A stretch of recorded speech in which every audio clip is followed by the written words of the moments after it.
Hey guys, and welcome back to our channel How to Guide. In this tutorial, we are gonna look at how to announce messages in line.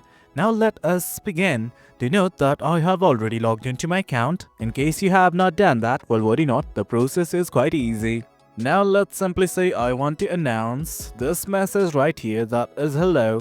Well, simply follow me step by step. Simply click and hold on the message and these things will open up. Well, do note that there are lots of options, but right now all you guys need to focus on is this button right here that says announce. Click on it, and that is it guys. As you guys can see, at the bottom you can see something called as Gregory made an announcement. Simply click on the top button right here, and that is it guys. That is how you make an announcement in line. The process is quite easy. Well guys, that is it. That is how you announce messages.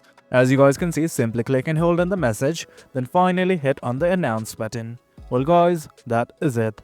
If you guys found this video informative, and for more content like this, do remember to hit like, share and subscribe. Your support fuels us. Until next time, thank you.